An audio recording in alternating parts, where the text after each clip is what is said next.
So plasma in science, there's astronomical plasma, which is known as the fourth state of matter. It is an ionized gas, that is what they call it, but it's very mysterious and they don't know everything about plasma.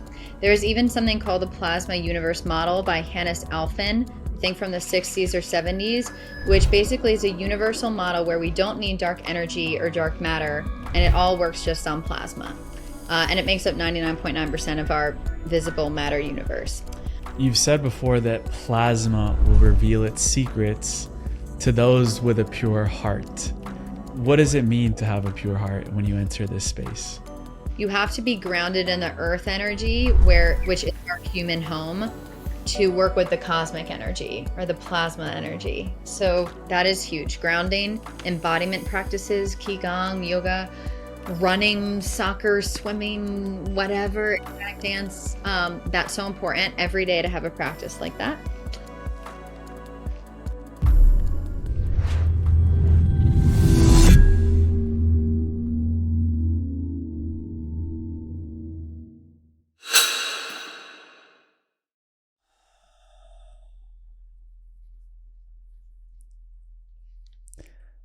Dana, Kippel, welcome on Just Tap In.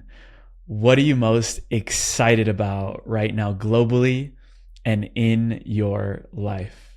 It's a great question. What am I most excited about globally and in my life? Globally, I'm actually most excited for the future. Contrary to popular belief with people being scared, I'm very positive about the future, and I think that, things have to get very dark before they get light again. So I'm excited for the future of humanity and just for people like you and people like us that are open to hearing what we're going to talk about today. And I am excited for people to just keep expanding their consciousness. And as far as myself, I'm excited because I'm working on a new book and some metaphysical classes for people. So that's Beautiful. A really fun project, and it doesn't feel like work at all. And I'm also equally as excited as you for the future of humanity. But I did want to take a few steps back because there's almost something ancient that is coming back online. You've said a sleeping giant of mythology is now waking up. And by sleeping giant, you're referring to the collective subconscious of humanity. Yeah. So why is it waking up now? And what is it waking us up to? Yeah, I do. I think I write that in my book somewhere that it is like there are mythological stories about the divine, actually a female giant waking up, and it is our subconscious, and even more than that, it's our multidimensional selves are kind of landing inside of us, which is, I think, what happened to you and me when we started meditating. And why is it now is a great question. And I've pondered on that myself, because if we look back in history for thousands of years, there's been shamans and people like Ralph Waldo Emerson, and I would say even Shakespeare, Galileo, people who have had tapped into this. But for some reason, it seems the entire world is now. I think a platform that helped us jump off into expanded consciousness was actually the coronavirus and a collective fear of death. And I think facing our darkest fears in that year or two of a terrible situation, I have a feeling that it almost forced people that never really look at those things to look at them. And I think that it caused a worldwide expanded consciousness epidemic, which we're having now. So I think instead of people like you and me who maybe would have found this path no matter what, everyone is. And I think why that is so cool is because people are starting to question the narratives of things.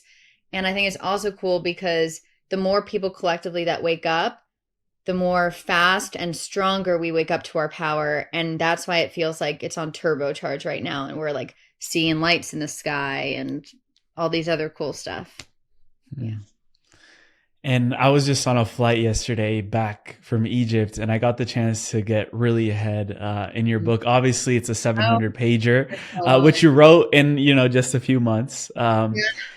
But that really goes to show my eyes were wide open. I'm like, wow, the amount of information that's coming through her.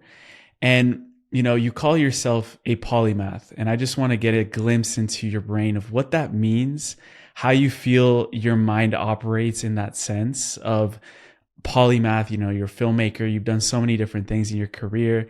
Um, Tell us the behind the scenes of how your mind works to really tie all of these concepts that we're going to get into together. Yeah. Yeah, so a polymath, a really casual way to say what a polymath is it's just you're good at a bunch of things. And I think there's been a lot of people like that in history, and why not call myself one? I also think it's people that are connected to their own inner genius or inner soul. You could literally just call that your daemon. Philip Pullman says that in The Dark Materials. It's basically just, I think, anyone who is connected to their multidimensional self and to this field of energy, whether you call it plasma or what energy, quantum field, whatever, 0 point energy, whatever, the divine feminine. Um, so the way my mind works is kind of interesting. I will, every day, or at least for this book, like this book was a little different because it kind of came to me in a big thought block. And then it was almost like I was guided. Like I didn't choose ever what to research or what to study. It feels like a dream still the last 5 years, but it was almost like I was guided and I just knew what to look up. I knew how the book went. I knew what to put in the book. It was so crazy. It's honestly really hard to explain. But I will say the way my mind does work naturally is I think this actually is because of trauma in my life, but I am great at pattern recognition because I used it in a negative way when I was younger to look out for danger. And now I just apply that to creativity. And like, for instance, if I want to write a book about fear, which I'm doing, all of a sudden my pattern recognition will go crazy when I'm online. Anything that helps like solve fear, I will just see. And so it's like a mix of pattern recognition and being open. Another big thing is being open. So when I read some people are scared to read other people's books when they have their own ideas because they're scared that, oh, I'm going to forget my idea or their idea will overtake mine. And I get that. That's from fear. But when I read other people's books from an open space, from my multidimensional self's eyes, I can actually read someone's book, know it's their perspective, and then say, hey, how can I tweak this or refine it based on what my truth is and, create another prism or maybe like, something beyond quantum physics, for instance, which I'm kind of doing now. And I'm able to kind of channel what I feel like is the truth at this very moment for my perspective to help humanity. So hopefully I explained it. It's a bit of all those. It's like, yeah, being open, having fun, pattern recognition, and just how my life has turned out, if that made Mm. sense. And almost like this big block of information that was given to you Hmm. about plasma, which we'll get Yeah. into. It's almost like, as you said, you were being guided constantly, like go research this, write about this, do this. What do you feel was that guiding force Hmm. that was pulling you in these different directions? Well, at first I just thought it was plasma, and it might be plasma, or it's a mix of things because, I'm only talking about this in human words. But if I could guess, it would be a mix of the energy of plasma or our cosmic mother, this divine feminine energy that has been suppressed forever. I feel a very deep connection to her. And I think my life has completely set me up for that because our greatest weakness is our greatest power. And mine was being adopted, feeling disconnected from my own mother, being raised by a mother who I felt disconnected from. Now we've kind of repaired that a bit. But I think when I dove into how to be connected to myself, um, I found plasma and plasma found me, and it almost like mothered me in a way. I know that sounds strange. And then I also would say it felt like my future self, like a Dana in like 3,000 years who had wrote this and like the world has changed. And she was like, here, I'm going to give you what this is in this future potential, and then you'll co-create it for your timeline. So that's kind of the mix of it.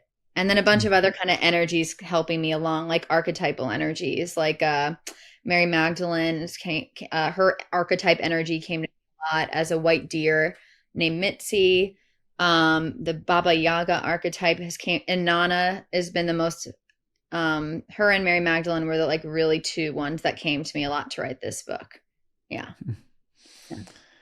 the way you view time, because you just mentioned like the future Dana, the way you view time is very different. And I know you've recommended the movie The Arrival a Uh, few times. I've watched it. It's amazing the way you yeah, view cyclical time. But yeah. I'd love to get a breakdown of how you've learned to view time this way, and how maybe that even changed the way you created in this reality once you change your understanding of time.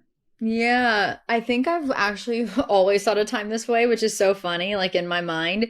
Like, I've always remembered my future potentials, and I knew that I could take a lot of different paths. And I knew that they weren't all solidified. They were potentials based on whatever resonance I was giving off in the moment. And I knew that as a kid, even though I couldn't speak those words. So for instance, like, and I just see it in my head, and I'll explain it hopefully simply for people. There is a, more fourth dimensional informational realm. You can call it the Akashic field, circular time, past, present, and future, whatever you want to call it. We can dip into it to see our past or other timelines or past lives. That's like my left hand. And then my right hand is future potentials, which are a little bit less dense. They're almost like formulating. And these are all happening now as well in that field, right? So I can remember my future or my past. Everything is malleable to a point. It doesn't mean the past didn't happen. It just means I can change my meaning relationship with the past or future. And then every time we heal in our present resonance, every time I heal my wound with my mother, my a trauma that made me a little more paranoid, my future potentials will shift. So the only way to change your future is to change your present. It is not deterministic. We totally have free will, but it is deterministic in a sense. It's a paradox where you are set in those future potentials at your current resonance, but then you can always change your current resonance. So that's how I view time. That's how I've always viewed time. And the way I think this is all happening is because a finer plasma than the plasma that creates our visible matter world, 99.9%, a finer plasma that makes up the fabric of our reality is always in flux, and it is changeable by our consciousness, information, and intelligence, which would explain how reality is malleable. Mm. I love the way you explain that, because it shows you like you can do something right now about your past to change your destiny and to change your future. It's not something that's fixed No. unless, you go back and not do anything about it. Yeah. But what I wanted to get into there is the way that you brought up plasma, because Mhm. plasma scientifically has been defined already, and it's like almost like a fifth element, but you're expanding how we view plasma. So I'd really love to do a deep dive on that and how you came to that. Yeah, so plasma in science, there's astronomical plasma, which is known as the fourth state of matter. It is an ionized gas, that is what they call it, but it's very mysterious and they don't know everything about plasma. There's even something called the plasma universe model by Hannes Alfvén, I think from the 60s or 70s, which basically is a universal model where we don't need dark energy or dark matter, and it all works just on plasma. And it makes up 99.9% of our visible matter universe. I extend this into the invisible universe and I say, hey, there is no dark matter and dark energy. That is dark plasma, which is something J. Alfred coined in the early 2000s. And that is all scientific. And then I say, okay, plasma is actually the fabric of our reality, as above, so below. If it makes up almost 100%, I would say, just in solid, liquid, gas, and plasma, if it makes up 100% of our reality, it has to make 100% of the invisible reality. So it is the stuff that makes up our dreams, our emotions, our thoughts. It is the vehicle for consciousness. It is the vehicle for information and intelligence. And a simple definition would be, the expanded definition of plasma would be, it is a multidimensional, living, sentient field or flux. It is like the divine feminine or cosmic mother. Consciousness is like the divine masculine, and together they synergize to kind of create reality or matter. And there was something else I wanted to say. Science is so I compare it to this thing called the black elephant. Science is like a lens, and it is looking at the leg of the elephant, saying this is plasma, without realizing it needs to zoom out and view it more holistically. And plasma is this whole thing creating, yeah, the fabric of our reality. And it has certain behaviors, and those behaviors are present in astronomical plasma, as well as blood plasma, which is in biology and science. Yeah. It is, you know, the way you view it, it's almost the way also ancients have viewed it in the past. So I'd also love to bring in that perspective, because you go really deep in the book around how these ancient perspectives are also in a way merging together with the Yes. scientific lens now as well. Yeah. Yeah. Mythology and science and metaphysics are completely all merging. I just don't think anyone in science has really completely caught up yet because they like to compartmentalize things, and it's scary to have a holistic view. And back in the 1800s, where they did try to say plasma had paranormal properties, they were kind of like suppressed. There's plenty of articles about it. I write about it in the book, by Frank Very Washington and Sir William Crookes, I think their names are. So wait, I got on a tangent and I forgot what you asked me. Really the ancient perspective Oh, of yeah, that. sorry. So funny enough, I didn't know anything about anything to do with ancient stuff and the mythology before this book, which is crazy because I had all these ideas before that. Then when I was kind of guided to look it up, it started with dream time, back in the Aboriginal Australia, where they talked about this like dream time was fluid and with our reality. That is when I would say that this plasma, this fabric of our reality, was kind of subconscious and conscious were merged together. Like we hadn't really differentiated our consciousness yet. It was very beginning times of individual, I wouldn't say individualized consciousness, but yeah, just separating consciousness from plasma. Because I do talk in the book that actual separation was needed so our consciousness could evolve. And now it's almost like we're coming back to our mother after being out of the house at college, this really hard school that we all hate. And now we're returning to her and we're rejuvenating our relationship. That's the way I kind of like to say it. And then, yeah, I mean, and then there was Aristotle and Plato talked about something called the wet nurse, where it was capable of receiving qualities without becoming those qualities, which is literally what plasma does in science. It transmutes without taking on the qualities of something. And then there was Aristotle, who talked about ether. I think he talked about quintessence. And then as we move through time, I'll fast forward just to there was a lot about the divine feminine, a lot of qualities with Anana and Mary Magdalene, and the vessel, what is the word? And the Holy Grail that match up to plasma and us.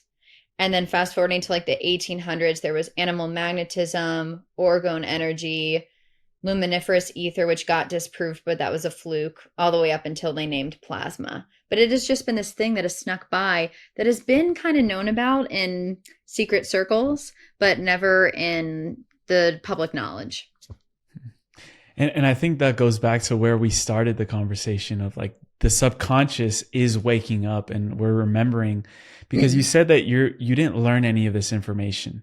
Mm-mm. You just know it. And Yeah. you, in a way, I assume that you remembered it from somewhere. Yeah. So in that process, yeah, walk us through actually first that process of the remembrance of all of this information. Yeah, remembering is such an interesting word too. So I started doing transcendental meditation 5 years ago. The first time I meditated was like same thing you had told me before we got on this call. For me, it was pure bliss. Like I was like in a fractal womb of plasma, but I didn't know that's what it was. But it was just like the most beautiful energy. I knew where I was coming from, where I was going back to. I cried. The transcendental meditation teacher probably thought I was having like a psychotic break because I was like laughing but crying. And then the second time I meditated, it actually was terrifying because it was the first time I really was in my body again since I had had trauma when I was a child.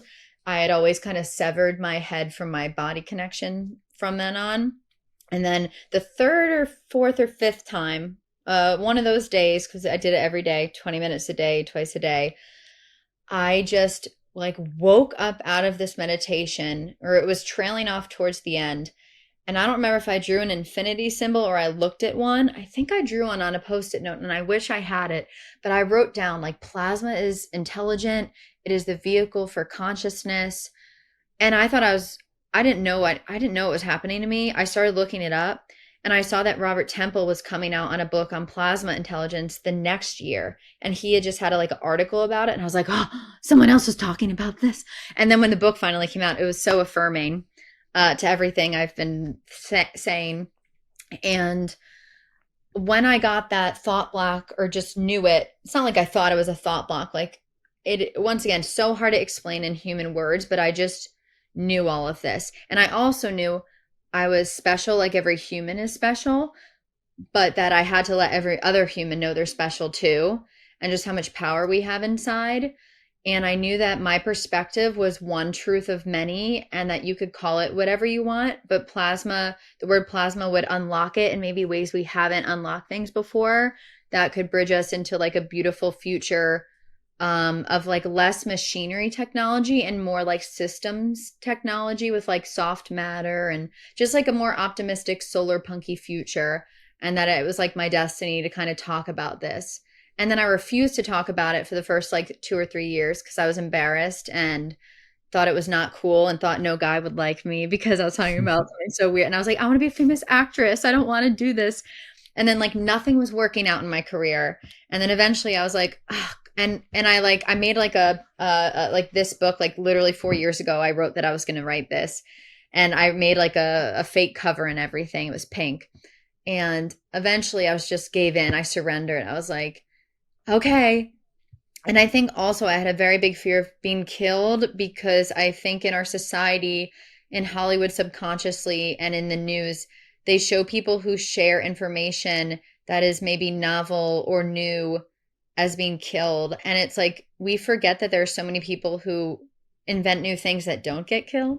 So, and I think it was like half a witch wound and half just fear, but it taught me a lot about fear not being rational and how to work with my fears and how to move forward no matter what my mind was telling me, which was honestly the hardest part. Yeah. Before today's transmission, I wanted to take a minute to let you in on something that could change your life. If you've been doing the inner work and still feel like you're walking this path alone, you're not the only one. Most spiritual spaces give you endless content to consume, but not a tribe to grow with. That's why we created the Deep Dive, a living spiritual ecosystem designed to help you grow in community, rhythm, and real embodiment. Right now, our members are embarking on a journey exploring a core spiritual and practical teaching through daily activations, live community gatherings guided by me and our facilitators, and also participating in sacred challenges that are designed to help you live your practice and bring it to life. You'll be surrounded by seekers and leaders who've decided that they're done doing this work in isolation. If you're ready to find your people, visit the link in the description or scan the QR code on screen right now, and I'll see you inside. I love that you call this the age of channelwood. The age of organic connection, fluid communication, and living systems rooted in nature. I'm bringing that up because, as all this information was being downloaded into you, there's, for lack of a better word, you also were able to get glimpses of what humanity can become. Yeah.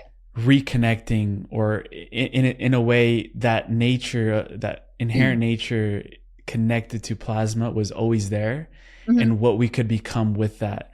So as a futurist, the way that you view reality, the way that you view humanity is very different. And I'd really love to get into that because I feel like as we're heading into this new age, as we're uncovering and discovering so many different layers that have maybe been buried for years and years and years, what in your heart do you know that humanity is becoming with this new information, with this new connection that we're uncovering? I love that question. So the word that's like my intuition keeps telling me to say right now is like animism, animism, animism. It's like we're re-becoming animists. Like back in the day, thousands and thousands of years ago, there were animists who thought that everything was alive. And I have a section in my book called The New Alive. And it's basically, I think that we're taking that and just futurizing it. And it's like, okay, reality is alive. And now our consciousness has expanded and became more mature. And now we can take this live reality and kind of co-create with it. creating, yeah, this new technology out of maybe coagulated air or matter, like in the movie Soul or in the movie Elio, where there is like floating clouds that synergize with your consciousness to like tell you things. Like not AI at all, by the way. Like this is like it's hard to explain, but it's like this new technology, this kind of like gooey and jelly, like a floating jelly that can like support us in our lives, but isn't conscious but can synergize with our consciousness. I call it supportive technology. So I started seeing like visions like that, and that we're going to build a lot of things that just support our consciousness, support us connecting with our heart and our bodies. And AI is a completely wrong direction for that. But I will say, I'm very much in the middle where AI is great for supportive technology, just like computers, just like writing was once feared when they were just storytelling. Like that's a natural progression. What's not a natural progression is mixing them with consciousness. That is, I'm sorry, the dumbest thing I've ever heard. And I'm very strong. I feel very strong about that. But what it could be great is supporting, like, AI can support many things. But I think when we talk about real consciousness enhancement, it needs to be on the other side of what I'm saying. And now I went off on a tangent, but hopefully I answered your question. Yes, and we're going to go deeper into that because when it comes to, for example, like the sightings of UFOs and UAPs, like the way that they are described is sort of like very like flexible mold, like the whoever is driving these crafts is connected to the vehicle itself. How do we harness that, instead of controlling it? Because that's also a different direction for humanity, is trying to control this plasma. How do we harness it for the most benevolent outcome of our species? So that's why I think we are seeing UAPs and these plasmoids. And I talk about it a little bit where all they want us to know is that. So let me go back. A plasmoid, like when we see these orbs in the sky, there are some that don't have consciousness in them. Those are just kind of almost like lions or dogs running through the sky just being silly. And then there are the kinds that you feel like you have a conscious encounter with. Those, there is consciousness, either like remote viewing or using it as a wormhole, or maybe part of the consciousness is bilocating inside of it, and they're here to talk to us. And the disclosure is coming from inside. You don't need anyone to help you do this. You can have your own experience just being with it or looking at it. There's nothing to fear. Just like every religion says, do not fear. Like the angels and Bible, all of those things say it. They want us to know they are supportive of us. They are our future ancestors. They want us to know that we can harmonize our consciousness with plasma, just like they're doing with these orbs to view us or to say hello or just to move around. It is almost like an advanced Merkaba, I think it's called, or something like that. It's like we all have our bioplasma auras. Those are our Merkabas, and we can use those to we can change our filters of reality to view things in our reality. Like far in the future, I don't even need a holographic screen because I can grow my imagination where I'll see someone just right in front of me, if that makes sense. Just things like that. And that will be able to, yeah, coagulate reality. This is like thousands of years down the road, but kind of like, create worlds, create scenes just with our consciousness, kind of like what they're already doing up there and having fun with it. The challenge is, how do we do that with emotions? Because we have the duality of emotions here on Earth, which they don't have in this fifth dimensional space. That's why they're so interested how we're going to do it, because they already know how to work with plasma in a harmonizing way, not in a controlling way. And I'll go back to that. But with us, we have these emotions of pain, of fear, of love, of obsession, of there's so much the human spirit has. And it's like, okay, how they're curious, how are we going to work with plasma, with our consciousness, with this that can work for our greatest good or not our greatest good? So that's kind of what's going on right now. And they want us to know that we can control our mind in a good way, that it doesn't have to be used to create negative outcomes, which a lot of us are doing without even realizing it. And then as far as the harmonizing versus control. So right now, for instance, it is like the mythology of the unicorn, where there's something called the unicorn tapestries, or the movie called Death of a Unicorn, where they are trying to get the unicorn and harness it and control it to make immortality happen.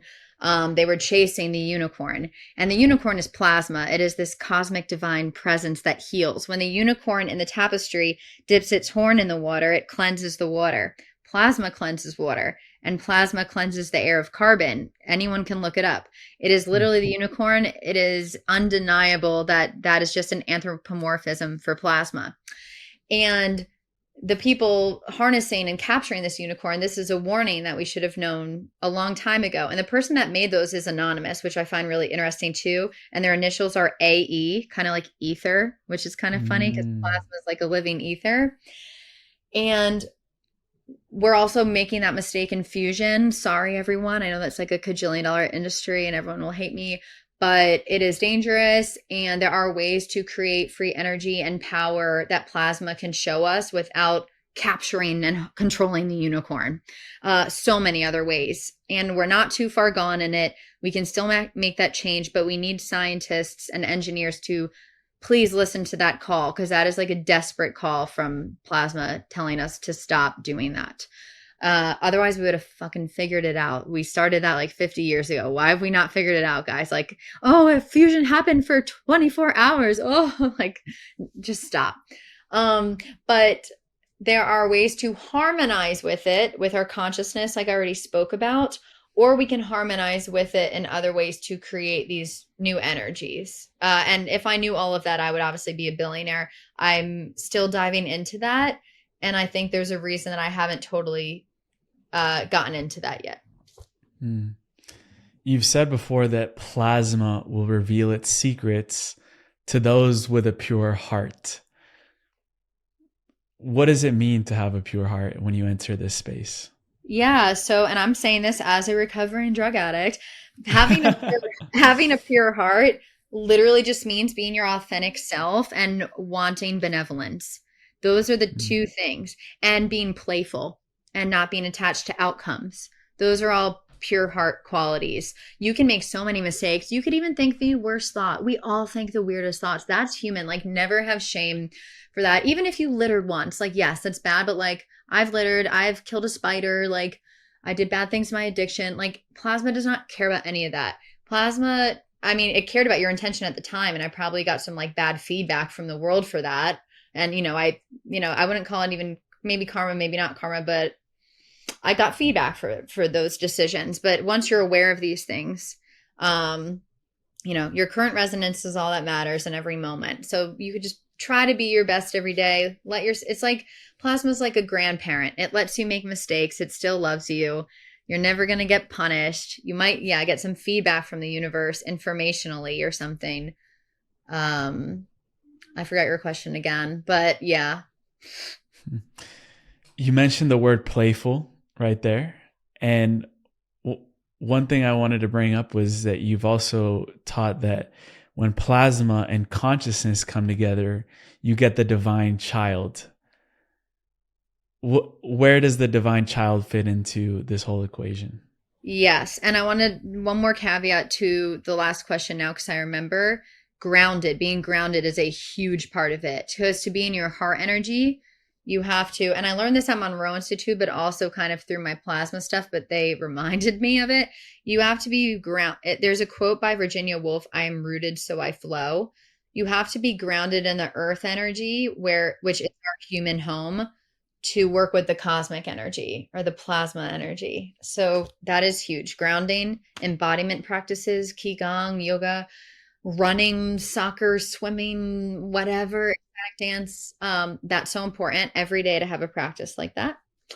And then I will go back into your other question, which was what? The divine child. So the divine child is like visible matter. So there's plasma, which is the divine feminine or mother, consciousness, which is the divine masculine or father. It is the same thing. And then the divine child is like visible matter or our creations, like create dash ion plasma. So it kind of has a funny play on words. And I was going to say, plasma. I thought of something really smart, but now I forgot it. Creation? Oh, like the Father, the Son, and the Holy Spirit in the Bible. I actually think the Father is like consciousness. The Son, S-U-N, is like plasma or the mother. And then the Holy Spirit, I would say, is more like our own child energy, like our own creations, that emergent energy. That is what I think real God is. And it feeds back with us all the time, and we use it for our power. And yeah, the divine child is just has to do with, yeah, creation, play, a pure heart, whimsicality. It's all of us. Like, yeah, you can ask me another question, but that's kind of what it Hmm. is. Yeah, because in the Why? model that Yeah. you're teaching is, you talk about consciousness as being like this directive tool. And then we have plasma, which is the medium where that tool gets to play in. And then there's awareness, which is the creative decider. So how do we train the decider to better use the tool in the medium that it's in? I know that's a pretty loaded question right there. Yeah. So that thank you though for like reminding me of my own idea that so awareness is also the divine child, but it's almost like it's a paradox where it's a wise grandparent, but a child at the same time where it has wisdom and innocence.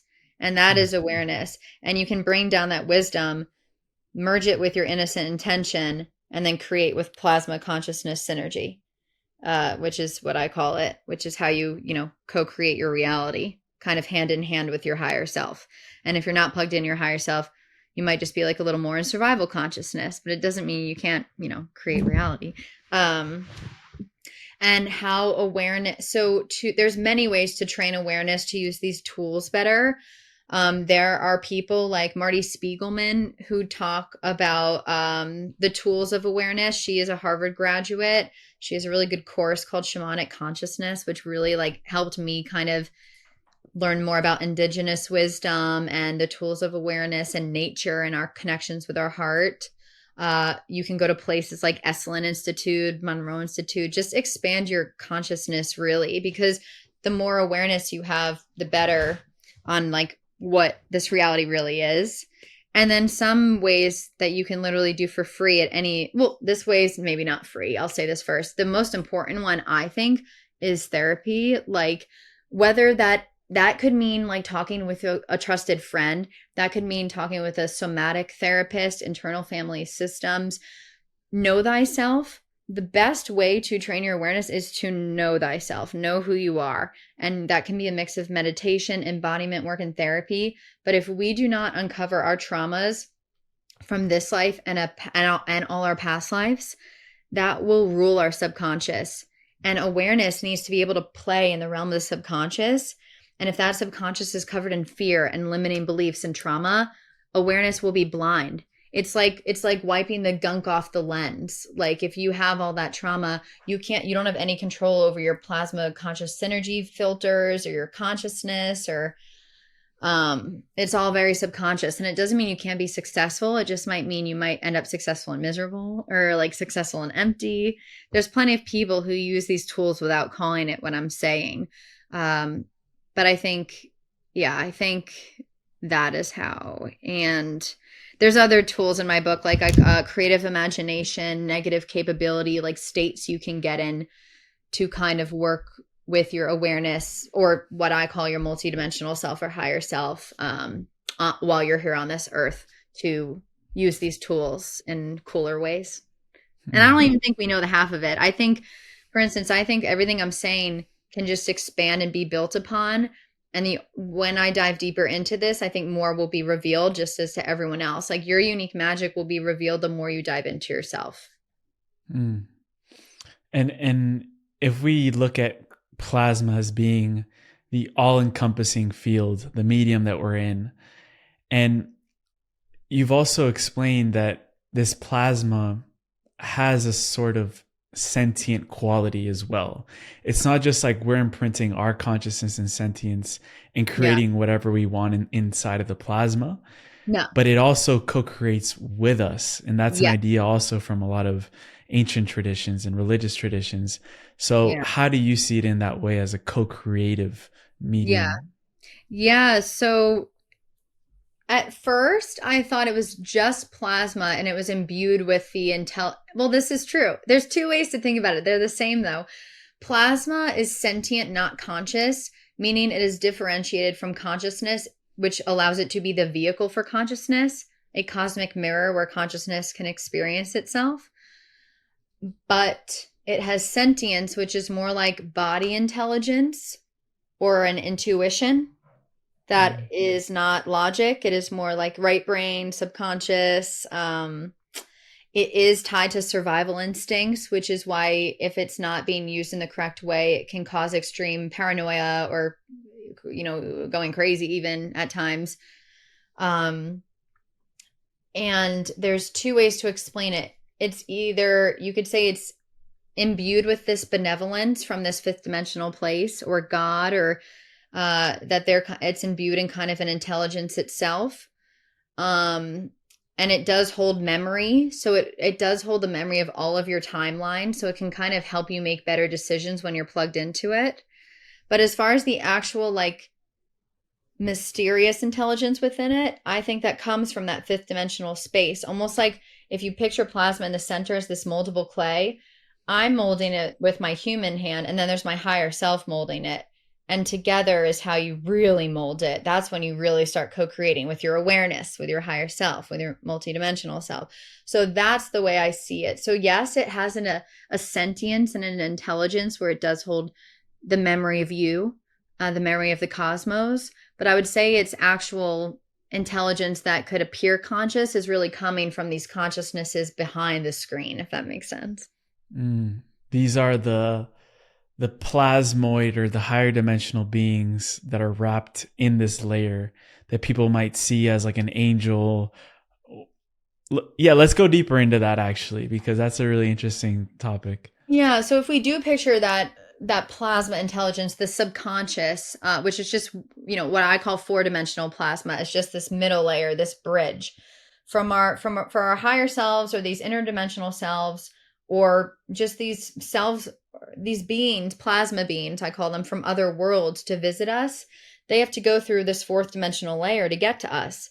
And this fourth dimensional layer is where all of the unconscious plasma beings are, or informational plasma beings, which are demons, angels, dakinis, any mythological creature you could ever think of ever lives there. And they are not conscious. They don't have free will. They are made of trauma, of fear. They're also made of healing energies, like ancestral imprints. They're not just bad. But the problem is a lot of it's imprinted with fear just because of how we've lived most times on Earth. So you either have these beings, these fourth dimensional beings that you have encounters with, or even gray aliens, I think, are four dimension. I've never encountered them. I feel like I don't resonate with them, which I'm happy about. They're cool. They're cool sometimes. Yeah. See, I just don't know. But I would call them more informational beings. And then these fifth dimensional beings are more intelligent or actual conscious, and they come through the same thing. So the same thing is going to paint them. Even though they're like a holographic mist, I might still see it as a demon if I'm in a state of fear, because that middle plasma, that subconscious plasma, the 4D plasma, is going to reflect your subconscious. So even if it is a higher being, and I don't even like the word higher being, but a 5D being, conscious being, you're not going to see the truth of it unless you know how to bypass your own filters. Hmm. Yeah, you'll I, just see something else. I love that we got into dimensions, because there's also another quote from the book Yeah. I wanted to pull in here, which is, Yeah. you said, as Earth grows increasingly resonant with fluidity, intuition, and multidimensional awareness, Mhm. it's not that we're ascending. We're drawing that fifth dimensional mist into this reality, transforming our definition of existence from the inside out. What does it mean to draw the fifth dimensional mist into this reality? Yeah, it almost is like your multidimensional or higher self landing in your body. And if we're in a torus, a plasma torus, just picture it landing and expanding outwards. And that is kind of what we're going through in humanity right now.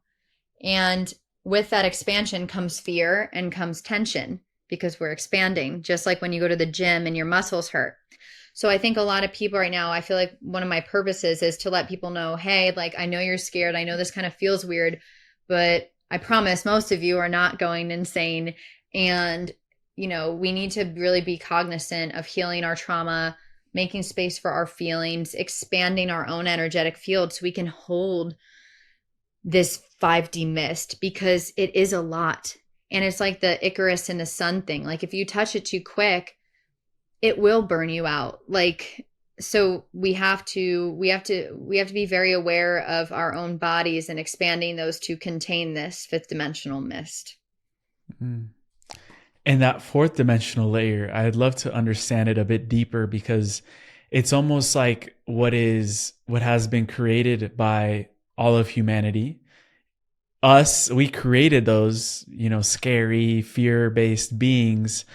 And it is in a way what's keeping us from the other layers of higher dimensional beings. Mm-hmm. So how do we transcend, or in Yeah. a way, maybe clear Yeah. those fears, those whatever Yes. is in that subconscious that's really sticky, and Yeah. that we're ready to let go of in that way?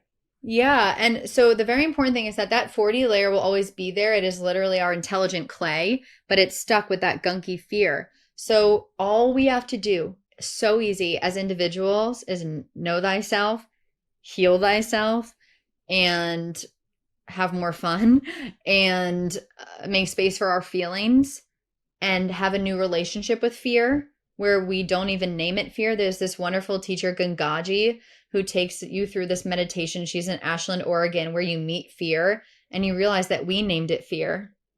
It's not fear. It's love.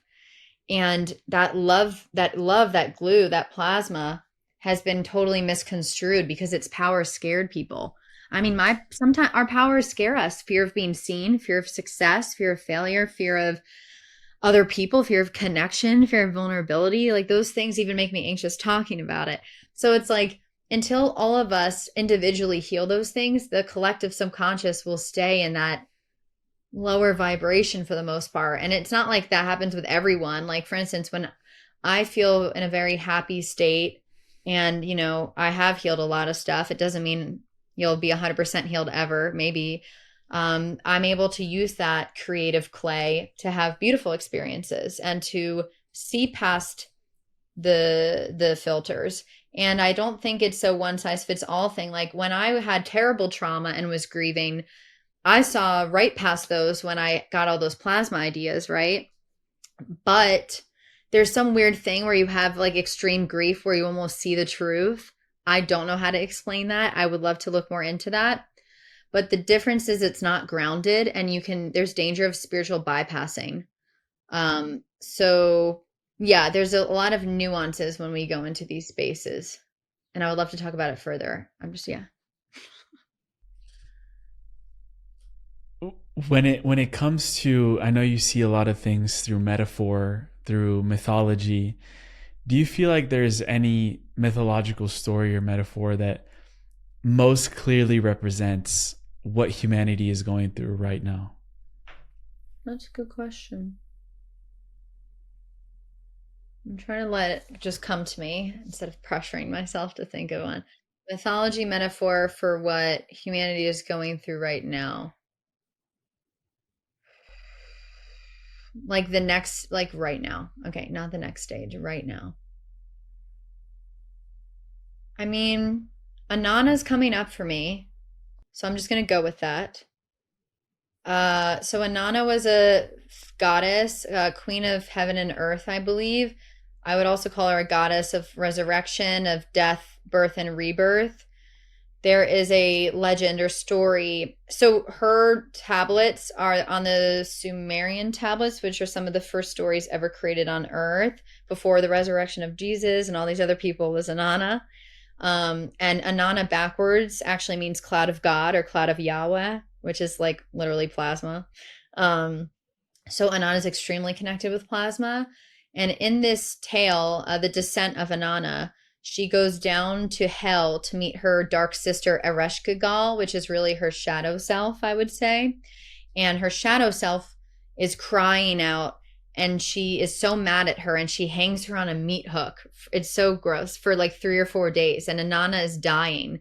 And these two neutral beings finally come and save her. Her husband is up and on Earth partying with all these women on her throne.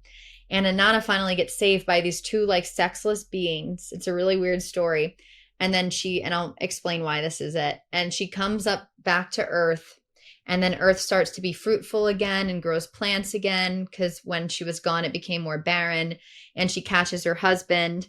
And basically, she decides to send her husband to hell for half the year, and her sister and his sister to hell for half the year in place of her. There's a lot of things here, but I think in the Descent of Inanna, what we're learning right now is we're meeting our shadow selves. We're in a very dark period. But after going there's a lot of, someone has to read it because I can't explain it all in the most eloquent way, but going down to hell, she gets rid of what's called the 7 me, which is almost like the 7 chakras. It's the same thing in the Mary Magdalene story. And it's almost like we have to let go of everything, or it's very initiatory. So when she comes back from this very dark space, she is very angry with her husband. Just like when we come out of darkness or spiritual awakening, our first kind of response is anger and trauma and fear, and we're viewing all of these things. And I think that's the state a lot of us are in, and almost of ego and spiritual bypassing. And when she's able to, I think Inanna is a cautionary tale about forgiveness and grace. God, where was I going with that? I think where we're at in humanity, I'll just say it and then I'll connect it back to the story if it connects, is, I don't know. I'm going to make this into 2 parts. With her, it is learning to have grace with fear and anger and betrayal, and learning to neutralize all those things and know that it's the other people, because everyone's in their own reality. And that can help a lot of us heal. And it also can help a lot of us understand our emotions are 100% okay, but it is also okay to let go of those once we fully feel them and to not get lost in them. Because with all this trauma, we're remembering ancestral trauma and really bad things a lot of people did, predominantly white people. But everyone has hurt everyone in a sense, even collectively, ancestrally, family members that have done horrible things to each other. Forgiveness is really needed right now. And there is an amazing guy, Joseph Gallenberger, who has a meditation called Forgiveness Heart and Ocean Heart, I think, Forgiving Heart and Ocean Heart, that can help a lot of humanity right now. So I think we need to learn a lot about forgiveness and letting go. And that's going to come right after this dark period. So there might be a lot of anger. And then with the next step, I also think where we're at right now, and sorry if I'm like really off track here, but I'm just going with it to get this out. Something that I learned somehow from Inanna, and I don't know how I learned this, and this won't make sense to everyone, but it's what she told me, is that, and I kind of already said it to you, is that technology is not to be put on a pedestal, and neither is anyone else. Me, you, anyone. We are all supportive, just like technology, just like other humans. Your power is inside of you, just like Inanna's was. And the only way to find that is to meet your darkest parts and yourself and your power. And with all of that, you have access to everything. And then people like us can be great supportive portals for you to maybe inspire your own power or creativity. But I just need everyone to know, on Earth, the power is within you. AI does not have anything you don't have. Never put it on a pedestal. Never think you should go to that for your intuition. It does not replace intuition. We right now need to dive more into growing our intuition, and that is our real technology. Emotional technology is what we need to be more focusing on, because AI is just more of a fad and there's so much money in it, and really you should question that. Sorry, that was like a lot. Oh, beautiful. And you brought up emotions there, and I'm curious to know how you see or feel plasma being able to work together with our human emotions to create this more beautiful world that you, in a way, highlighted already in the conversation. But I'd love to go even deeper into how this is evolving us as well as a species, and our connection with the plasma and our emotions. Yes, and that's when I'm honestly also figuring out, and I write about it in my book. I talk about emotional technology and emotions and plasma, and energy and motion. I think Emotions are very tricky for humans, and I literally relate to this because I can get myself in a spiral very emotionally worked up. And I think that there's a negative connotation on emotions that has to do with like the gross body and like Buddhism and the divine feminine being suppressed and this wild emotional raw side we all have.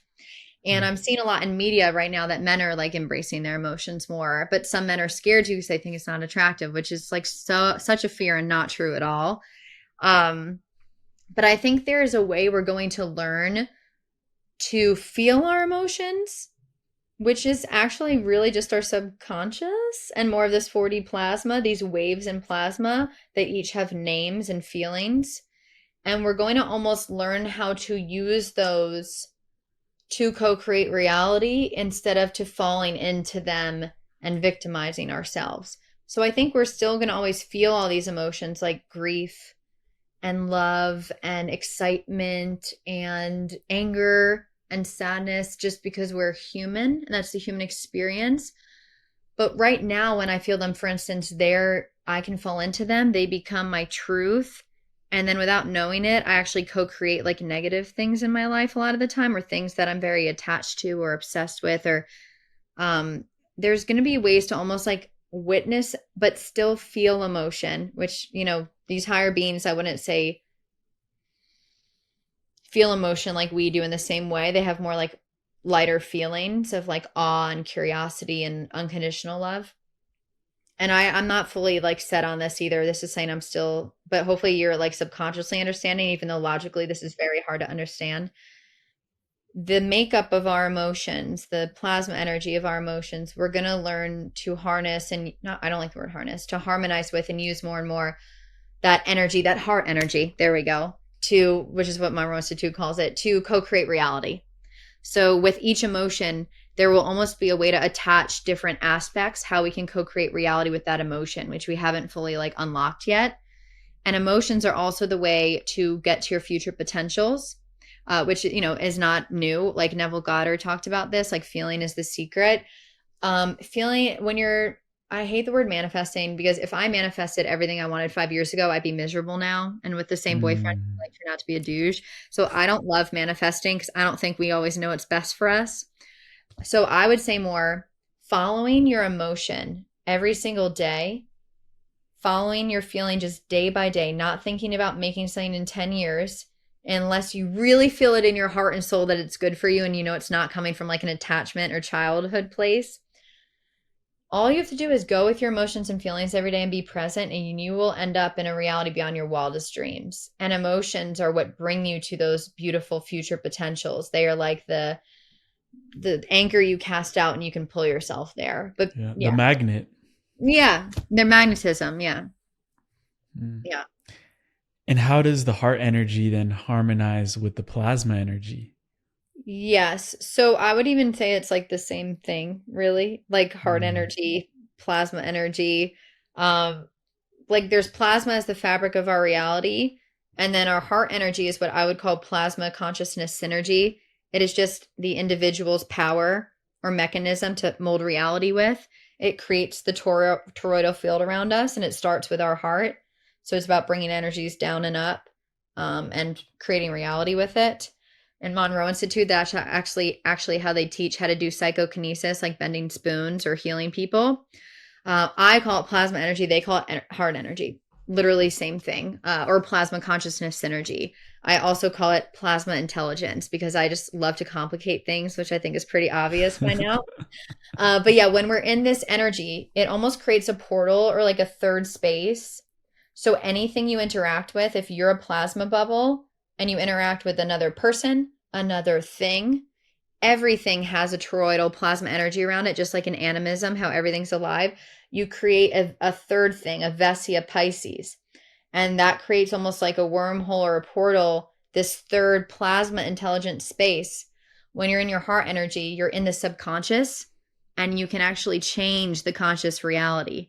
So the more we learn how to be in that third space, that plasma intelligent space, that heart energy, the more we influence reality, which is why love bends reality. Mm. Is that third space also a neutral space? Yes, it's definitely neutral. You could say it's a space of unconditional love too, because unconditional love is neutral if you really think about it, because it's like, love someone, let them go type of thing, Mm. just having a greater understanding. But yes, I would say it is a quasi-neutral space, just like plasma, where it's like slightly more receptive than action. There's like a slight more of like divine feminine or surrender in it, because it's more like a creative womb, Mm. where your consciousness is synergizing with someone else's consciousness or other information to create something new. Mm. Psychokinesis, you brought up things like, you know, Sure. telepathy, all these gifts that It's a spoon I bent with it. no way. No Yeah. way. We're gonna Yeah. have you do it live now. No. If I could, I would. It's like you have to get in your heart energy to do it. Hmm. I can't even unbend it right now. Walk us through what happened there with that spoon. Yeah, so I went to the Monroe Institute MC Squared program. I'm obsessed with them. The energy Yeah. there is great. And Amazing. they first kind of get you in, they like spend a few days kind of priming you, like priming a candle wick, where you get in a very heart-centered energy, very high vibration. You learn how to release and clear and let go of stuff. So you're in a prime state to bend metal. And I would not believe it if I was listening to me, so I don't blame people. But if you have to do it yourself, that's the only proof you'll ever get. Go there, go to another class, whatever. When you are in your heart energy and you're in play. So the two key things were to be in heart energy and to be playful. And you had to let go. You could not have been obsessed with bending the spoon or it would never bend. So you just have to know you're going to bend it and know when it's time it'll bend. So we just sit there. They teach a yang and a yin way. I won't divulge too much of it, but for the yin way, I think they'd be okay with me sharing this. You just sit there, you're kind of rubbing the spoon, you're just talking to people, you're in your heart energy. I kind of feel it now. You're like, you're in your heart energy and you're just playing with it and you're like, oh, like, see, it's very hard for me right now. So if it gets easier, I'll let you know. And you're kind of just touching it and you're like talking to people, but you're supposed to be bending the spoon. And then all of a sudden your heart will kind of flutter, or the spoon is like telepathically talking to you, like the molecules in it or the plasma energy. Like your heart is synced with this heart, with the bubble, with the plasma torus, right? So there's this connection and you just know when to bend it, and all of a fucking sudden the spoon will like turn into taffy, and you just feel it. You feel it like get gooey, and then you can bend it and twist it, and then like when you feel it after, it's very hot, and that's how you know you did something, because it's hot and you're like, how is that hot? This is magic. And then it hurt, and then it hardens again, and then you're like, and then you doubt yourself. You're like, well, did I just do that? Like, and then you like spend the next week convincing yourself that it was fake and it was just your strength. And yeah, I was trying Well, to do it. I'll just have this here in case. Yeah, yeah, just in case you feel that flutter. in case you bend it back. Well, that also brings us to like the future of this organic technology that we touched on earlier.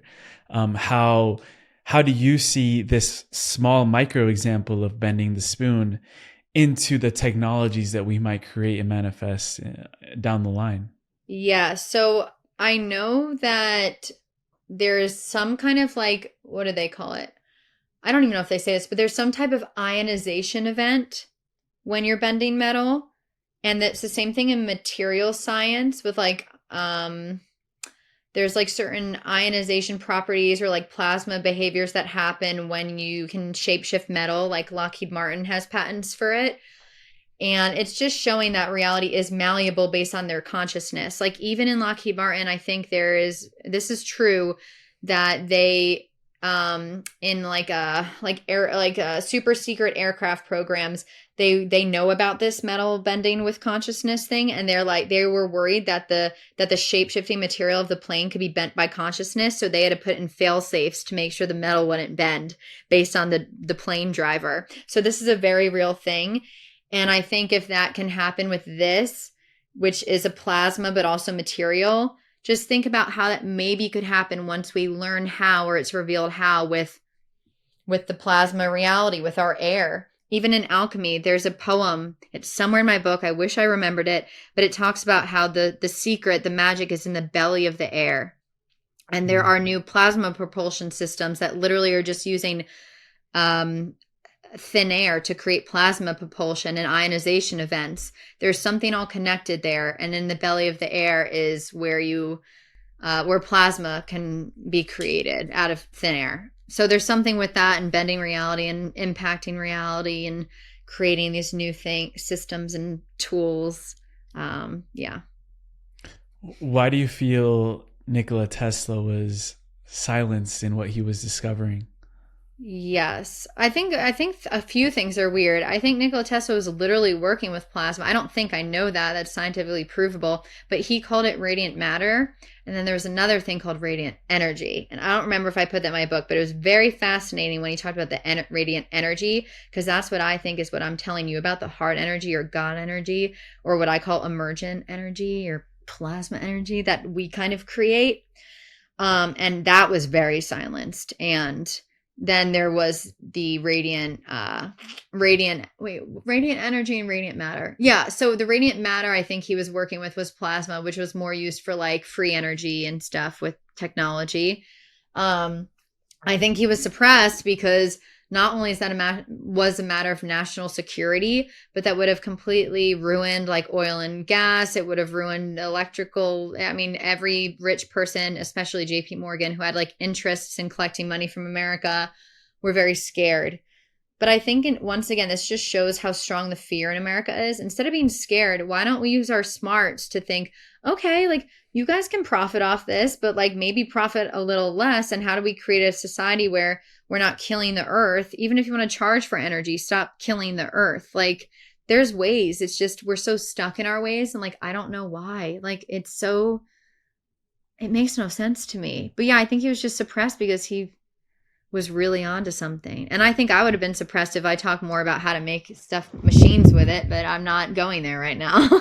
Not yet, not yet. Yeah, not yet until there's more openness with it. I don't want the government getting mad at me either, but it's also like my biggest thing is like the main thing we can't lose sight of is that we're supposed to learn how to use this with our consciousness. Technology and energy, like that's all an added bonus. But the real thing here is learning how magical humans are. And that doesn't take any machine. And that's what I feel called to do. Yeah. Are you cautious or, in a way seeing that the route that we're going down with technology right now, especially with AI, is maybe a route that we don't want to go down in that sense? And how can we turn that around to a different potential timeline? The only way to really turn it around, and this is why I really hope I get through to people, and I feel like I need to talk more to these people, is like in Silicon Valley or wherever the AI wave is, these people need fucking therapy. Like, because if and in the government too, honestly, not all people, but like if these people were to heal themselves in their trauma, they would realize that everything they're doing is from fear consciousness. Like they're literally projecting outside of them what they need inside. The people that need connection, control, power, love, they're creating AI that feels like a sense of connection, love, power, control, but it's fake, it's not real, and it has so much faults to it, and our intuition is more spot on than AI, and AI makes so many mistakes, it's like ridiculous. And once again, it doesn't mean it's not useful, but the wrong direction is fusing consciousness in AI, which is once again just I don't even think going to work.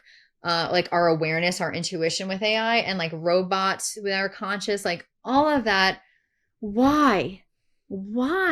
Like, don't you want to become this magician yourself, all you Silicon Valley people? Like, you don't need if anything, we need technology to create those circumstances more. So why don't you make like a triangle that does a certain vibration that helps me do my magic more?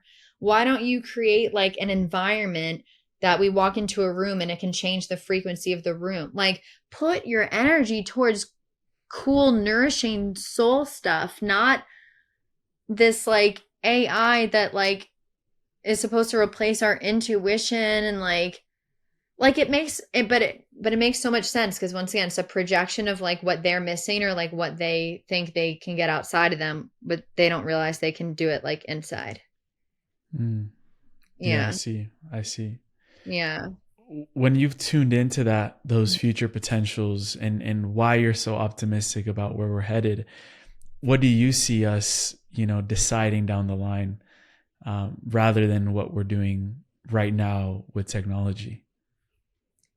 I don't think this will happen right away, but I think AI will kind of reach the singularity point in a way not like what they say, where we realize that the singularity point is actually where like it cuts off with consciousness and emotions. Like we cannot progress any further with technology without progressing ourselves. And I think that will come in our lifetime pretty soon, actually. And I see a lot of these people realizing it wasn't what they thought it was, and a lot of depression and disconnection, and like everyone kind of going towards this more metaphysical path and grounding path. And I think also maybe people seeing that like money is not always the answer and like huge treasure troves of it. I just sense like a dissatisfaction coming even with like the younger kids, that actually will lead to us going the opposite way, where we're doing like more in-person events, more like bonfires and like interactive, playful stuff. And I do see it kind of tipping more towards the middle.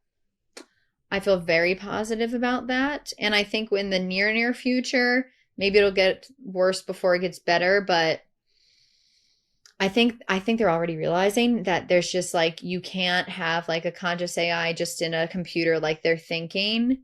And I think we're gonna move towards like plasma computing, if anything. And um that's just what I foresee. Dun. What would a plasma computer be all about? Yeah, so that is more kind of what I'm talking about. Well, there's different ones. There's actually mixing AI with plasma, which can help, like figure out new cures for cancer or air, like just kind of working with the self-organization of plasma in different fields like engineering and science to come up with new ways to cure things or make things better. And there's certain ways that plasma works and if they apply that to how AI works, they could get better results in AI. But the real way with plasma computing is literally working with plasma and with light to create technology that's not metallic or steel or anything. It's more based on like systems theory, warm, dense matter, soft matter, optics, just like this whole world that's created based on like this like organic fluid technology where you can like create like a screen out of light and see your future potentials. Me and Jason Paget once talked about that. He's like this smart math and science guy. Or like I'm trying to think of another example. I mean, I haven't imagined all the other examples, but yeah, just something more like coagulated plasma and like matter versus and like organic stuff like limestone and like the video game Mist, like just putting more organic and inorganic together to creating like more harmonious technologies. Do you feel like, and this is just coming to me because I was just there. Do you feel like the pyramids in Egypt and the temples and probably all other ancient pyramids that were left behind were also harmonized with plasma in some sort of way? Yeah, I do think so. I think there's even an article about plasma bubbles being over the Egyptian pyramids. Like there's just these random plasma bubbles, and it's like there's obviously like plasmatic discharge going on. I wonder if it's still there. You might have to look it up, but there was. I don't know if that's like a constant thing or it was just a thing that happened. I think that they're pyramids. I know to me the pyramids almost represent like an as above so below thing where it's more of like a diamond and a diamond creates a circle. And I think the pyramids have multiple meanings. I think they're almost like once again reflections of how we can use plasma and ourselves. But I won't go into that.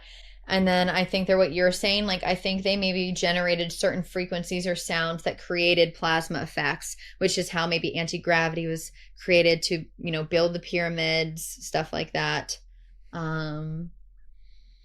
Yeah, I think there's a complete connection there with the pyramids and plasma and water and light and power and anti-gravity. Yeah. Yeah.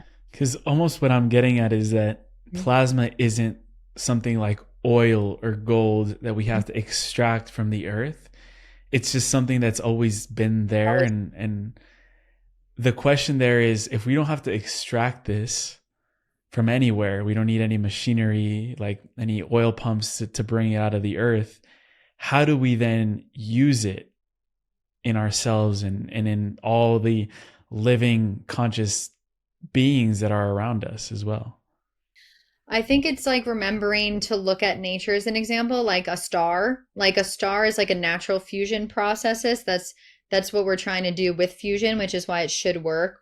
Kind of. There's issues with plasma turbulence, which is really just the emotions of plasma, which is why fusion isn't working. It's called that is what's called plasma turbulence, where stars function perfectly. So we just have to know, okay, how do I create human fusion and work with the energies of plasma to create that? I mean, one way is literally Qigong. When you do Qigong, you feel plasma, you feel the energy going through you, or, how do I be PG? There's like, like Kundalini magic, I guess, where you feel those energies. I This don't, is a rated R podcast, oh, Dana. okay. Yeah. People call it like sexual magic, or there's like um there's many ways to generate it as a human. And then as far as technology goes, like obviously we're already generating it in fusion and fission. I should have said fission, not fusion, but whatever. um and with the plasma jets, they're generating it somehow, which to harness it with planes and rockets, so they're already doing that. The question more is like, how do we not do it in, they're doing it in a heating up way, how do we do it more in a cold fusion way? And there are some people who are looking into this now. I think there's a company, Quantum Kinetics, looking into cold fusion. There are some companies in Texas, I'm blanking on the name, but there are people starting to look into cold fusion and plasma, which has also been suppressed because it would kick out the hot fusion people. And then there's like a third thing, which is more like you're saying, like, how do we just draw it out of the air in other ways? And I don't know that answer yet, but there's something with like systems theory and I know I'm onto something, but I don't know yet. Yeah. I'll let you know in a few years. What about our own toroidal field, our own electromagnetic field? Is that plasma as well that we can Yes. use? So I call that bioplasma. So Elaine, Eileen, didn't you just interview her? Eileen McPherson. Yeah, So she calls it Eileen. bioplasma. She actually was, after Robert Temple's book, her book was the first one I read where that was talking about plasma and bioplasma. And I was like, but the human biofield. So that is bioplasma. It is our subconscious, I would call it, and it's our heart energy. So that I'm heating up even just talking about it. But when we learn once again how to Get work that with, spoon. Get that spoon I out. I can't do it. It's like too much pressure. But when we're using our heart energy in a multitude of ways, once again, I say a lot of ways in my book. There are a lot of ways you can learn from many people. You can meditate and ask yourself how to work with your heart energy to mold plasma or co-create reality. Um, but yeah, the just working with that energy is how you create that plasma effect. It just might not look like the plasma in science. It's more that tingling energy. Um, that is plasma. The I way I mean, just look at people like, the masters, ancient masters, Yeshua, how they were able to heal. I've been at Joe Dispenza events where I've seen people physically walk again and heal just by putting your hands over them. Yes, and And that's there's something about that. And there's a word, coherence, that I mm-hmm, don't know how it ties into it to does. all of this for you. So coherence is also the same thing as this plasma energy or heart energy. When you're in a state of coherence, I think it's like a 95% threshold in quantum physics. They call it quantum coherence. When you're in that state, just like with electromagnetism and plasma, when things are electromagnetism molds plasma in science, at least at smaller scales. I think at higher scales too. When you are coherent, meaning you're maybe in a state of play, you're in your heart energy, you're grounded, you are not expecting a certain outcome, you have healed a lot of your trauma. Those are all signs of your coherence. Your belief is lined up with your subconscious. You're not forcing to believe it. You actually believe it can happen, or you're kind of in that light energy, like, oh, what if this happened? Just like you've probably said, and something's happened, and you're like, oh, I barely thought about that, and I randomly made that happen. When you're in that space of coherence, that is when reality's moldable. That's when you're in that subconscious space. When you're in a state of decoherence, fear, a state of lack, reality might still be moldable, but it feeds back to you in like the worst ways ever. And I mean, I could share a really good example of this. That just happened to me this morning. Why I was in such a funk. So there was this man who was like scaring me, saying like he knew where I lived when I was at my mom's, and he I hadn't heard from him in a few months, and I went to the post office today to send out copies of my book, my signed books, which you can get on my website, and I saw a man that looks like him, and I started thinking, oh my god, he's going to follow me home, like this is so scary, he didn't doesn't even live near here, like started getting very paranoid, very fear, without so fearful that I was not able to be coherent and just go up to him and ask him if he was this person, or just be like, hey, are you look like someone I know. What's your name? And just like investigating because I was in a public place. Instead, I ran out of the post office like a crazy girl, went into my car. And then this is where it gets weirder. And this is what I'm talking about with like decoherence and creating reality for your worst, for your own hell. There was a car next to me that pulled out after me, separate from this guy. I start driving home. I drive in my driveway. This car pulls right behind me. And I get out of the car and I'm like, I'm about to get killed. And it's a completely different guy. He starts just not even paying attention to me, putting on his painter suit. He was painting next door and happened to just be going next door. And I watched him go next door. He's perfectly safe. Then I looked in his eyes, the kindest man. And I basically created this whirlwind reality in like 5 minutes of fear where not only was I being stalked, but then the universe has a hilarious humor. The other car actually did stalk me all the way to my house. And now I have to figure out if that other guy was the guy, because hopefully it just wasn't. And I was just being insane. And I think my fear got the best of me. And this happens to everyone. But it's just proof how decoherence can create reality just in like a very decoherent way.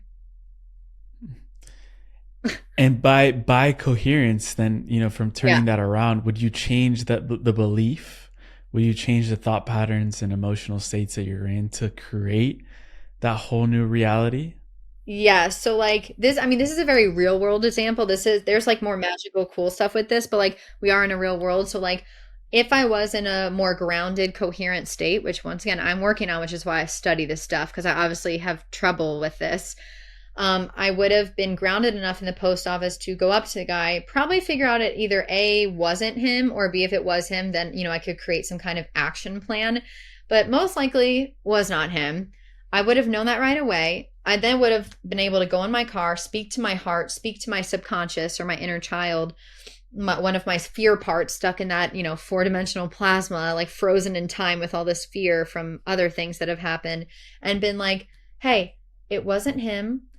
We are perfectly safe. There are no other signs. And even if, the guy was following me, I probably wouldn't have thought twice about it coming to my house, and just being like, we're safe. I've got you. I can make choices for us. Just like adulting and like talking to yourself, letting yourself know you're safe. Like that's literally it. Just making space for your feelings. And then I wouldn't have gone off on this like paranoid whirlwind. But, there's also part of it which is a mystery, which is these things happen in life. And, um, you know, now it's like, how do I keep myself safe, right? Because I didn't do that and I don't know who that guy was. So, for me to be able to talk to you right now, I told myself, you know what? I got his license plate. I'll just, go to the police station, let them know this is the license plate and hope it's not him. And if it's crazy, it's crazy. At least I'm keeping myself safe, and then move on with my day. Mm-hmm. And what's the most magical thing that you've created from the coherent state? A lot. The most magical thing. Well, besides my book, I guess. Yeah, no, but it's funny. The most magical things are actually really little moments in my life that have like really nourished my heart. Whether it was like having an idea, I'm trying to think of a specific one, but just general one. So like having an idea and then like meeting the right person at the right time the next day, or like feeling like I'm missing something and like the right kind of person comes in my life with those qualities. But being in a state of love when I was thinking about those things, or just any business I've ever created, I've been in a very coherent and playful state. Um, what is a good example? Mm, there's so many, but I'm trying to think of like a really big one. I guess one big one, and this could work for you or any creator, is that I was not in a coherent state. I was in a state of lack. And I was like, okay, like I want to do this plasma stuff and I want to make money doing it full time, but I don't want to be like, I can't scam people. It's not in my heart. And like, but how can I make enough money to like live in a nice apartment and like also do what I love? And then I was like, okay, I have to get myself in a good state. So I read, this is a really good book actually. I read this book called Liquid Luck, and I got Mm. in a state of like heart energy and joy, and I cultivated a state of like happiness and gratitude and love. And this flipped in 24 hours. I was in a state of coherence, and I was like, I'm just gonna make metaphysical classes like a school because that's something I need, and I can make money doing that. And I also think it will service humanity. And I will also, meet with people a few times a week just for like some side money right now, open that up for a few months to help them with their fears or metaphysics or teachings or whatever, or business consulting. I do a lot with creativity. And in that 24 hours, I had someone come to me telling me how to make a website. They sent me like a new program with how to like create courses on a website instead of having to pay like Kajabi or whatever it's called. Someone also came to me asking for a session and booked a session. And I got like a whirlwind of ideas for the actual website and the classes.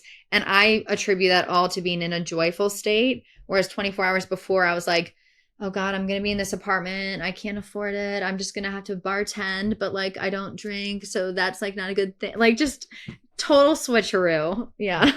You changed the timeline. I changed the timeline. Yeah, I changed my resonance and I changed the timeline.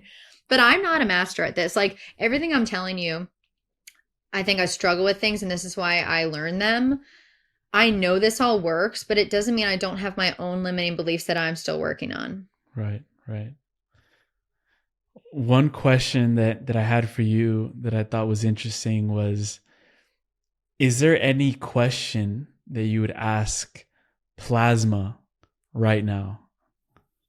Well, I love the word question because it's quest dash ion, which basically means going on a journey with plasma. um, Exactly. yeah, what I would ask it, well, if I'm being really honest, because I would be selfish, I would ask it like, am I making the right decision in my life next? Of course, because we're all um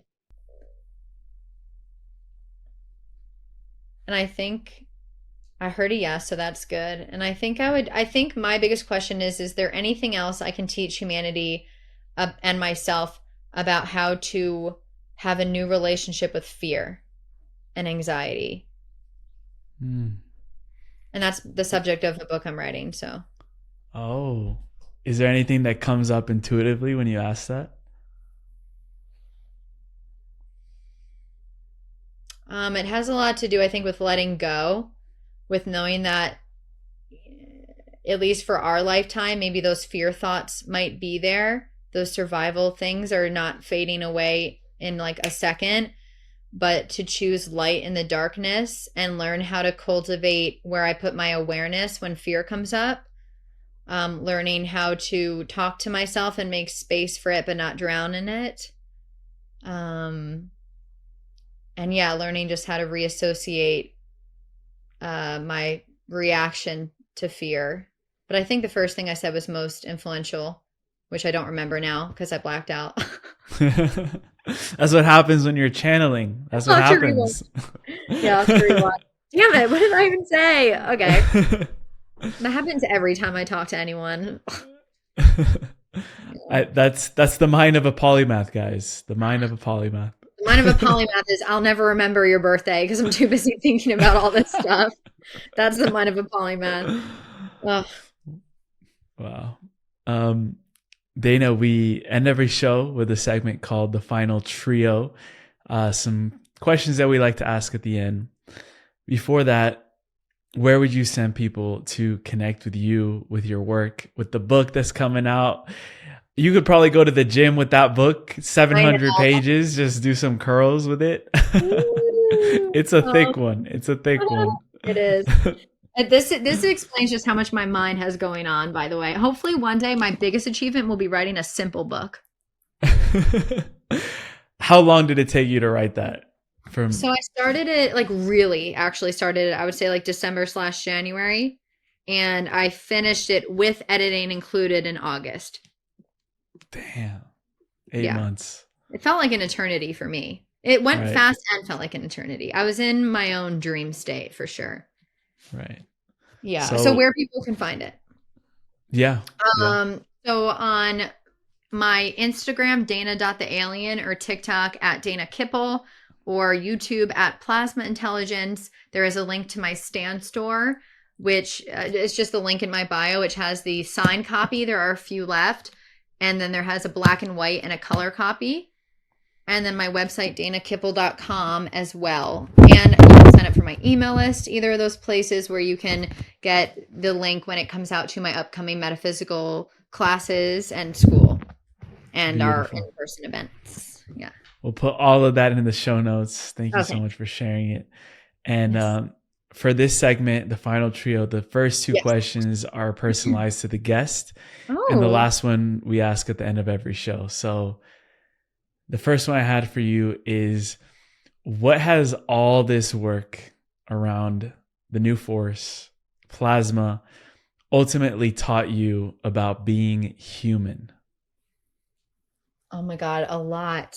So this work around plasma, what a good question, has actually taught me about being human, that I am human, that I'm not just this disconnected alien that's not meant to be here. None of us are. I think we have a mistake of thinking we miss the stars because that's where we come from, but we need to accept, I would like to accept this as my home while I'm here. And the most important part of plasma was a mirror just to showing me my own power. It was almost like the perfect thing for someone who wants to spiritually bypass, like me, who didn't want to, who was scared to connect with themselves. So I connected with like plasma, and then it like rubber banded it right back to myself, and it was like a mirror to show me everything within myself, and um to connect me with not only like, the cosmic mother and a cosmic father, which I've always kind of needed, but to connect me with me and my awareness and my multidimensional self. And just learning that humans are special and we're expanding. And it is a blessing to be a human. And we should really be grateful for the times we have here and And eating it, and cake. it and plasma is that reflective field and force. So obviously it reflected it back to you. Exactly. And it's what makes up all of this. It is the original supportive technology that makes up our entire reality and every human and star and everything. Yeah. Second question I have for you is, what is one question that you're still asking about the nature of existence? Oh, so many. One question I'm asking about the nature of existence is, okay, well, this one would be good. Like, I'm asking this to the universe, to the plasma. I know that I'm supposed to more help people experience this themselves rather than prove it. But if I could prove this finer plasma in science, how would I go about doing that, and what tools would I need? Because we don't have any right now to prove that finer plasma. That I'm obsessed with maybe doing, but I won't waste my life doing it. But if I can get that download, that would be great. Hmm. What tools do you think we would need to prove? I think it's called like a spectrometer. I think it would be something to do with like an underwater spectrometer, if that's even a thing. Just something that tests also very fine aspects of like, quark gluon plasma is like the smallest thing right now, I think. And just to go beyond that, like, yeah, like, I don't know actually. Something with some kind of tool. I don't know. What I'm positive about is that in this lifetime, I think we're going to have so much more clarity around this new force, this ancient force that's always been there. Yeah, yeah, it's very new and very ancient, right? It's a paradox. And it's a force, Mhm. but it's not a force. It is a surrendered force. It is a flow. So it's very interesting, yeah. Yeah. This is a bonus one. I wasn't going to ask this one, but I know that you're super big into films and movies. You're a director. What movies would you recommend that most highlight the nature of existence and the topics that we've explored today, that could sort of be a fun journey to explore in filmmaking, and not just the conversation or podcast. Sure. My all-time favorite would probably be a mix of Contact by I mean, not by Jodie Foster, Contact, which has Jodie Foster starring in it. That is like the best movie I've seen and the closest because, oh God, I can't say what happens at the end, but you just need to watch it. With having to do with our universe and proof versus experience and belief. Very important for everyone to watch. And how the pure heart gets access to things that people who want to control don't. It is very interesting themes there about how things will be revealed to those who are like pure of heart. I think that Death of a Unicorn is a great one to show what happens when we try to control an innocent being of plasma, but it's, with a unicorn. Interstellar is a wonderful movie just to expand people's minds on love and the possibilities of what we can do. I also love the movie The Core because I think we're focusing on exterior and space while we actually need to figure out what's going on inside Earth. So the movie The Core, I feel like, will direct awareness more to what is going inside. Agartha? Yeah. I might have something way in the future I'm going to be making about those kind of things. I'm obsessed with Middle Earth theories, but I'm telling you, like, this, as above, so below. If all the answers are inside of us, why wouldn't we apply that to the Earth? Why are we? And it's just like technology. We're so obsessed with looking outside of ourselves in the stars. Yes. Like, and that's like a longing of where we came from without the ice wall. Huh? The ice wall. What's the ice wall? No. Oh, is that like new video? New video for you to create. New video. I'll new reel. I'll look up ice wall. Yeah. But yeah, instead of, we're like, we have this like nostalgia for the stars. Like, we'll go back there, guys. Don't worry. But it's like, I think we're not, if we had the awareness of that, it's like, okay, self-acceptance, right? Accepting reality over fantasy in a way. If we were to accept true reality that we're on Earth and we are in a human experience, won't we look inside the Earth more and our oceans? Yeah. 100%. And one more movie. One more. Well, you already said Arrival, because I was going to say Arrival is an amazing movie. But I would say another movie just on time. Oh my God, it's with Jared Leto. What is it called? The 400. No. Hold on. I'm trying to look it up right now. Jared Leto movie about multiple lives. Oh, Mr. Nobody. Mr. Nobody. It's just like a kind of like futuristic, odd movie that will just like once again expand your mind. And then as far as like, I have to say two more: the movie Soul, and the movie, good. Yes, Soul, the cartoon movie, and then the cartoon movie Elio, which is probably my favorite, Elio, which is about him going to visit aliens, and then when he sees the scary aliens, you realize that that's only because they're in fear, and it's a great metaphor for the scary beings we see, knowing that they're actually made of love, and if we change our reaction to them, they'll change how they react to us. Wow. Yeah. Love that. Pixar always has some secrets up their sleeves. So Inside Out. Inside Out. Emotions working from the inside out. Yeah. Yes. Yeah. This last question, Dana, I have for you. We ask at the end of every show. Okay. It's called the time capsule question. Mm-hmm. And it requires us to travel out a little bit out into the future. And as a futurist, you're going to love this one, because imagine 15, 20 years down the line, humanity is in a different state, in a different stage of our era. And you had the opportunity to leave behind a time capsule for the next generation of leaders.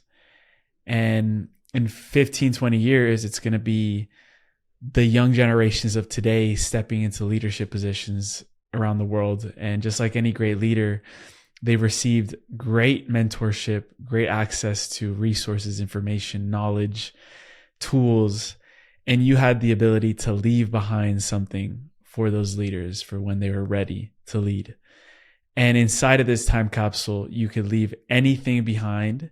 It could be something physical, it could be something non-physical as well, maybe just like an idea, a quote, a book, a movie, whatever you want to leave behind for the future generations, but knowing that whatever you leave behind will best equip them to lead into this golden age that's been prophesized by all ancient traditions around the world. So, what would you leave behind? I would, it's gonna sound funny. I will leave behind a like Polly Pocket looking jelly heart that's like this big that you open and it's shimmering and it lights up like a aurora borealis in a projection saying, "Remember who you are." And it smells like cotton candy. And will remind them of who they are. Yes, let's go. Let's go. Because it's so simple. It's such a simple thing, but it's like when you really know yourself and remember who you are and like tap in like that, like you anything's possible. And it also is such a place of love. And that's all we need to create a good future. Because everyone coming from that foundation, that's all we need. And then the rest is up to you. I'm just supposed to remind people. I can't do any Period. work for them. And that's what Period. these beings are telling us too, by the way. They can't do any work. We got to meet them halfway. You know, they're here to remind us, but that's about it. Like they're not to be put on a pedestal. So Dana Kippel, I just wanted to honor you for following your creative genius, following your curiosity, following your passion, because I know it's going to multiply and impact for all of humanity, all of us that are, feeling the call to go deeper and feeling the call to open up this mystical landscape. Everything that you've been uncovering for us is so valuable. So thank you so much for making the time today. I'm super, super happy and super grateful for you and the new book launch. I know it's already doing amazing. So it appreciate is. you Thank so much. God. Thank you. Thank you. Much love.